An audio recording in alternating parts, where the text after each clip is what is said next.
Joining me now from Long Island, New York, host of the radio show Watchdog on Wall Street and president of Markowski Investments, Chris Markowski. Chris, we have a hint.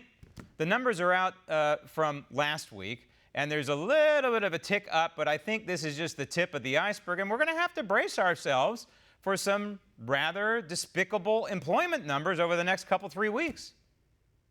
Yeah, I think you and I could probably come up with some other words besides ugly for how bad these numbers are going to get. It really is. It's not looking good. Today was many stories here in New York about restaurateurs having to lay off thousands of workers in some of the major groups. My clients are small business owners around the country.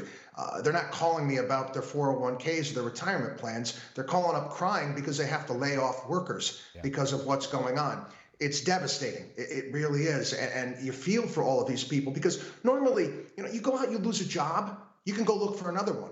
This is something completely different. Yeah, they're all shuttered. If you lose your job in the restaurant industry, you're a bartender, you can go to another bar or another restaurant and say, hey, hire me, and you got a shot at being hired. They're all shut. Absolutely. I guess you could go around and drive Uber, but even Uber drivers are being warned right now, hey, be very, very careful. This is really uncharted territory, and it's unfortunate. Manufacturing also is not so good. Some of this stuff, I got a question.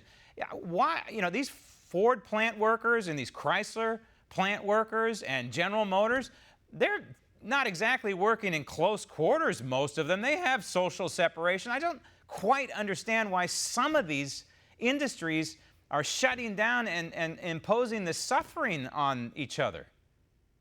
Well, you see what happens in our country. You're aware that it's almost like a race for many of these politicians. It's like almost a perverse game of poker where they, I see you, you're shut down, and I raise you this here. With that being said, it's okay if we shut down the plant for a month, if we shut down restaurants for a month, at the most 45 days. We can deal with that, but we need some sort of certainty. These people need to know when they're going to get back to work. That's the reason why we're having so many issues with the markets right now. Markets can deal with bad news. No problem. You can deal with bad news. You can deal with good news. What they can't deal with is uncertainty. Yeah, and that's the problem with these edicts from local government, especially in California, where they've basically shut down life in the Bay Area.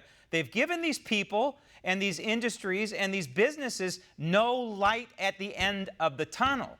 And that's the problem. If you're going to say, hey, shut it down now this week, okay, well, when do we have our lives back? And they really should have been thinking about that when they embarked upon this. Chris, thank you. Want to see more videos like this? Click on the link below and subscribe to One American News on YouTube. And call your cable provider and kindly demand that One American News is added to your lineup.